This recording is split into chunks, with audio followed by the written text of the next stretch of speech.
Halo, apa kabar rekan-rekan semua? Assalamualaikum warahmatullahi wabarakatuh. Jumpa lagi di channel Robotik Nusantara. Pada kesempatan kali ini kita akan melanjutkan diskusi kita masih di dalam perkuliahan robotik dan otomasi. Eh, Kajian kita kali ini yaitu tentang mekanika dan aktuator yang digunakan di dalam robot. Mari kita simak materi berikut ini.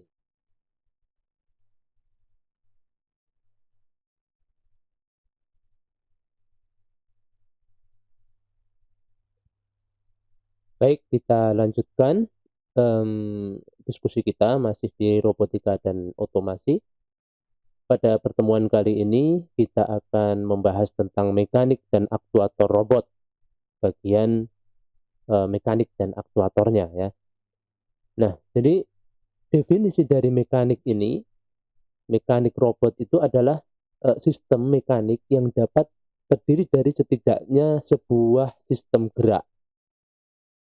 Nah, sebuah sendi yang diwakili oleh sebuah gerak aktuator itu disebut sebagai satu do.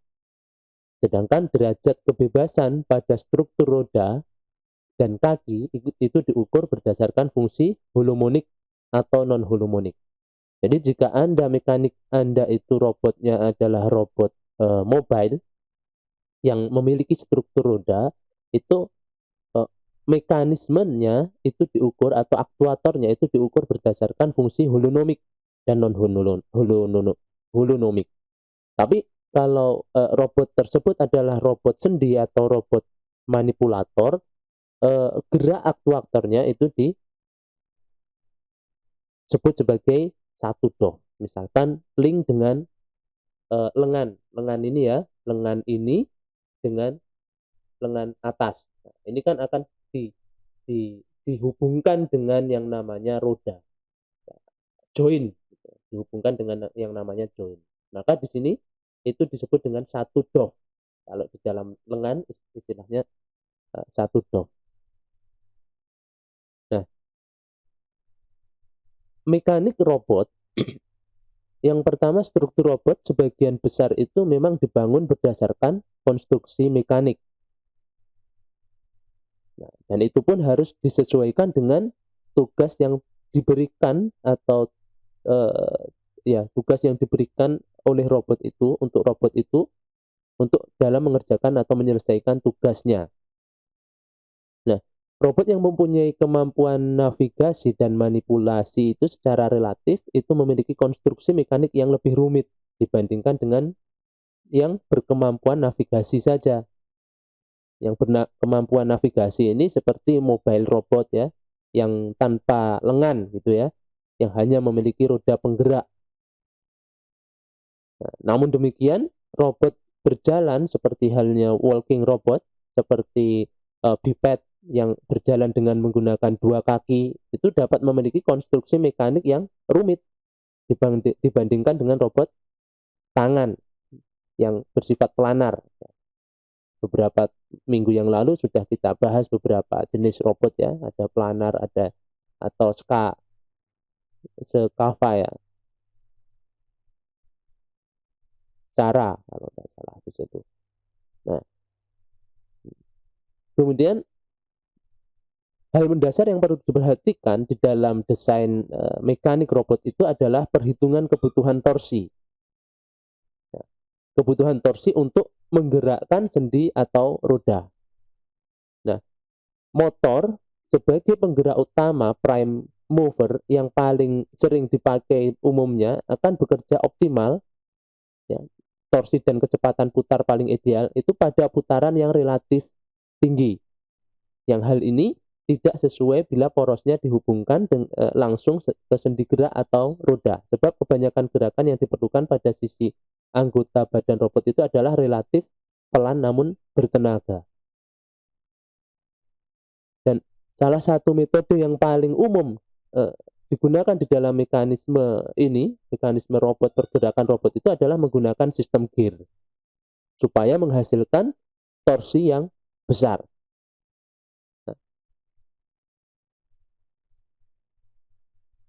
Nah, di sini ada beberapa transmisi gear. Pertama yaitu transmisi gear hubungan langsung. ya. Seperti halnya semacam ini, itu ada motor DC dan ini ada apa namanya, torsi ya, apa namanya itu, poros dari gear yang terhubung ke poros motornya. Jadi transmisi gear ini, hubungan langsung ini dikenal cukup mudah instalasinya gitu ya. Namun memiliki kelemahan utama. Kelemahannya apa di sini? Yaitu eh, jeda gerakan ketika dikemudikan itu dalam arah yang berlawanan atau ketika terjadi backlash gitu ya. Nah, kelemahan lainnya yang sering muncul itu adalah masalah friksi antar gear dan friksi poros. Kemudian model ini juga paling banyak dipakai karena untuk mendapatkan rasio gear yang besar, arsitekturnya dapat dibuat ringkas dalam satu rumah saja, satu rumah gearbox gitu ya, satu rumah box. Kemudian ada lagi eh, transmisi gear hubungan ohmic. Jadi model semacam ini itu memiliki keunggulan dari segi efisiensi mekanik karena rasio gear yang dihasilkan dari perbandingan antara jumlah gigi gear yang N2, yaitu N2 ya, pada poros motornya itu dan poros outputnya itu dapat dibuat relatif sangat besar dengan hanya sekali konversi saja. Dengan model semacam ini mungkin torsinya juga akan lebih besar ya. Putaran motor di mana N1, T1, TO1 ini ya, ini akan berputar, maka ini akan menghasilkan putaran torsi yang besar tergantung ukuran dari gearnya tersebut juga ya. Kemudian ada lagi gear belt dengan sistem belt. Nah, gear ini terbuat dari material plastik komposit, sedangkan belt itu terbuat dari karet berserat nilon. Seperti halnya mungkin bisa dilihat model belt ini adalah sistem belt pada motor matic gitu ya. Motor matic atau robot tank gitu. Itu salah satu model yang menerapkan gear belt gitu. Dan keunggulan dari segi backlash-nya itu karena konstruksi beltnya yang ketat itu dapat menghilangkan jeda dalam pengemudian arah yang berlawanan.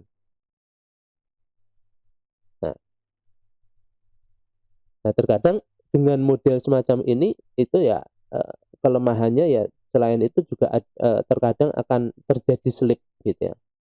Kalau tidak benar-benar fix di dalam pemasangan beltnya. Nah, dasar roda robot ya sekarang. Dasar roda robot di sini. Jadi diameter roda ketika membeli atau membuat roda yang perlu diperhatikan atau dipertimbangkan ya di dalam penerapan ke robot itu yaitu penempatan pada motor DC. Nah, perhitungan dari torsi dan kecepatan dalam penggunaan roda. Nah, kemudian roda yang memiliki diameter besar itu memberikan torsi yang malah rendah, tetapi memiliki kecepatan yang tinggi. Kemudian servo memiliki torsi yang baik. Kalau kita ingin membuat robot, bisa memilih motor servo, sehingga dapat menggunakan roda dengan diameter yang lebih besar. Namun jika motornya itu sangat lemah, seperti tidak memiliki gearbox ya, jadi gunakan saja di situ roda dengan diameter roda yang lebih kecil. Misalnya kita ingin membuat mekanik robot itu aktuatornya adalah motor dengan torsi motor itu berapa kan biasanya ada torsi gitu ya di spesifikasi motor ada torsi 2,5 kilogram per senti atau per meter per senti biasanya gitu ya. Nah di situ berarti bisa diukur kan kalau torsinya segitu berarti bebannya berapa rodanya yang harus dibutuhkan beban yang harus dibuat untuk menggerakkan robot tadi maksimal berarti tidak boleh lebih dari 2,5 kg tentunya. Dan itu harus disesuaikan dengan ukuran roda. Nah, kalau ingin lebih kuat berarti penambahan torsi dengan menambahkan gearbox, sistem gearbox. Nah, sekarang tekstur tekstur roda yang roda robot yang perlu dipilih ketika kita akan membuat robot. Yang pertama, tekstur roda itu sangat tergantung dari medan. Nah, kesalahan umum pada pemula itu adalah mengabaikan tekstur sebuah roda. Jadi jika roda itu terlalu halus, maka tidak akan memiliki banyak gesekan. Jadi di situ terlalu halus ini, roda yang terlalu halus itu robot kemungkinan akan mudah tergelincir saat bergerak cepat dan saat terjadi pengereman. Jadi harus tergantung dari medan yang akan dilalui. Misalnya robot tersebut akan ditugaskan di medan perang atau di medan yang jalannya itu terjal gitu ya. Maka di situ kita tidak bisa menggunakan roda yang sifatnya halus, roda yang kecil dan apa namanya, dan torsi yang kecil. Tentu di situ harus didesain sedemikian rupa disesuaikan dengan kondisi jalannya tadi. Kalau semacam itu terjal misalnya ya, berarti kita harus mendesain robot tersebut harus seperti robot tank gitu ya, desainnya seperti tank gitu. Jadi dengan kondisi apapun itu akan bisa tetap berjalan melakukan tugasnya. Nah, itu salah satu pemilihan tekstur roda untuk membangun sebuah mekanik. Nah, kemudian ada sistem suspensi. Di dalam membangun robot ini juga kita bisa menerapkan sistem suspensi ya. Jadi suspensi ini adalah istilah yang diberikan kepada sistem pegas untuk peredam kejut ya, dan hubungan yang menghubungkan antara base dengan roda. Base itu ya body robotnya itu disebut dengan base. Nah, beberapa kejadian ketika sistem suspensi itu tidak dapat dihindari. Yang pertama, akan terjadi perjalanan robot itu dengan kecepatan tinggi di medan kasar ya, robot perjalanan dengan kecepatan tinggi di medan kasar. Nah, kemudian memiliki lebih dari 3 roda. Nah, kejadian ketika sistem suspensi ini tidak dapat dihindari. Kemudian robot mengalami guncangan dengan frekuensi yang tinggi. Nah, robot berukuran mikro. Nah, kejadian ketika sistem suspensi ini tidak dapat dihindari. Lalu di sini kekurangan dari sistem suspensi itu apa? Kekurangan seperti ini ya, ada shock breaker gitu ya sistem suspensi itu. Kekurangan dari sistem suspensi ini adalah pembuatannya yang biasanya rumit. Ya. Mereka melibatkan banyak bagian yang sangat rumit. Perhitungan, penemuan yang sulit, dan biaya yang cukup mahal. Nah, ini kekurangan dari sistem suspensinya. Nah, itu tadi beberapa mekanik atau mekanisme di dalam memilih roda, kemudian motor yang bisa digunakan di dalam membangun sebuah mekanik robot. Nah, sekarang kita akan masuk ke dalam definisi aktuator. Nah, aktuator ini adalah sebuah peralatan mekanis untuk menggerakkan atau mengontrol sebuah mekanisme atau sistem. Biasanya diterapkan dengan menggunakan motor, gitu ya. Nah, aktuator dalam sistem kendali industri ataupun robot itu, aktuator ini adalah peralatan piranti keras yang mengkonversikan signal perintah controller ke dalam parameter fisik. Kemudian perubahan dalam parameter fisik biasanya mekanik ya, seperti misalnya posisi atau perubahan kecepatan. Jadi suatu aktuator itu adalah transducer karena ia merubah satu jenis besaran fisik, misalnya arus listrik, ke dalam besaran fisik yang lain. Misalnya kecepatan rotasi motor listrik itu disebut dengan aktuator. Nah, signal perintah dari controller itu biasanya kan level rendah. Output dari microcontroller atau controller yang digunakan di dalam sebagai otak penggerak dari mekanik robot itu kan memiliki level rendah, sehingga suatu aktuator biasanya akan dilengkapi dengan penguat amplifier untuk memperkuat signal agar dapat digunakan untuk menjalankan aktuator. Misalnya kalau kita menggunakan motor DC, tentu di situ harus dilengkapi dengan driver motor. Nah, ini untuk aktuatornya. Nah, fungsi dari aktuator sendiri itu pertama yaitu penghasil gerakan, kemudian gerakan rotasi dan translasi, kemudian ada mayoritas aktuator itu lebih besar dari motor base, kemudian aktuator itu dalam simulasi cenderung dibuat linear. Nah, aktuator real itu cenderung bersifat non-linear. Nah, di sini aktuator robot yang pertama, aktuator di dalam robot itu digunakan untuk menghasilkan gerakan mekanik. Seperti halnya di dalam robot kaki semacam ini yang memiliki struktur seperti halnya manusia, tentu mekanismenya ini akan rumit ya. Aktuatornya ada beberapa aktuator, ada beberapa motor untuk menggerakkan satu kaki saja gitu. Nah, berdasarkan klasifikasinya, aktuator itu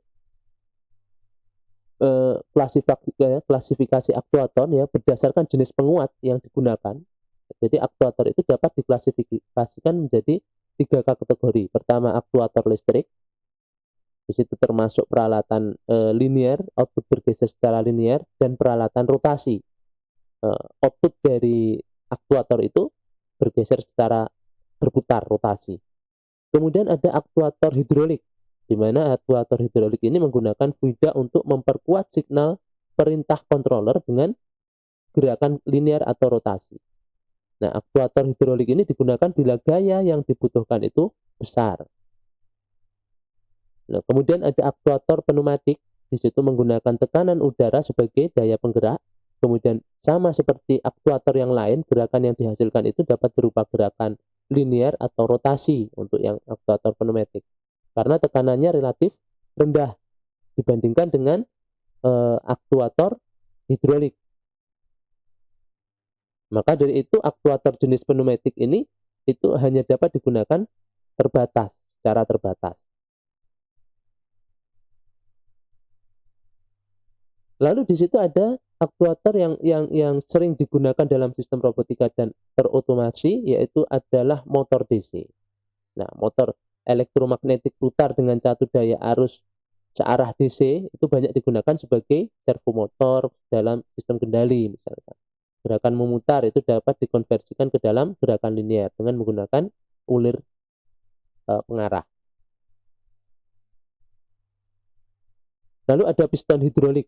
Ya, piston di dalam silinder ini, piston hidrolik itu piston di dalam silinder yang mendesakkan gaya dan menghasilkan gerakan linear sebagai respon dari tekanan hidrolik digunakan untuk gaya yang besar.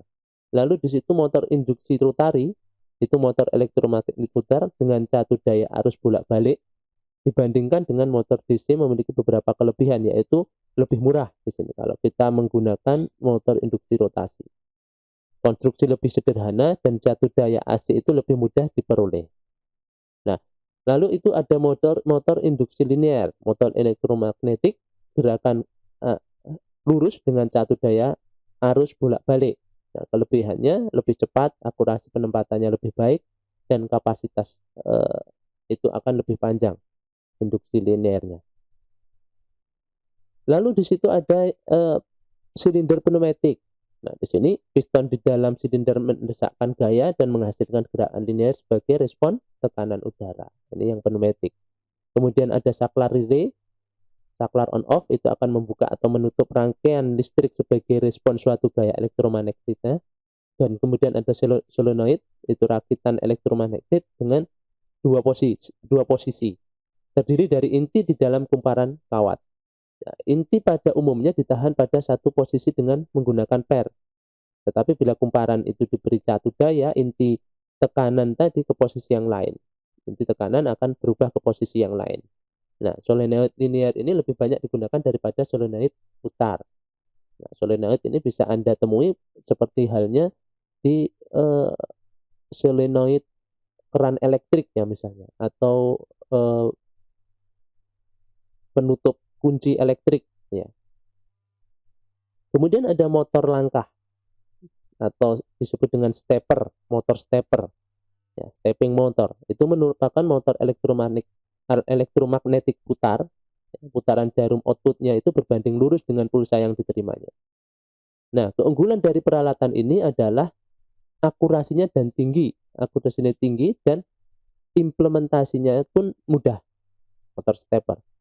Tapi kelemahannya, torsinya ini kebanyakan lebih rendah dibandingkan dengan motor DC dan kecepatannya terbatas. Nah, tadi terima kasih untuk mekanika materi hari ini, mekanika dan aktuator. Selamat belajar dan wassalamualaikum warahmatullahi wabarakatuh.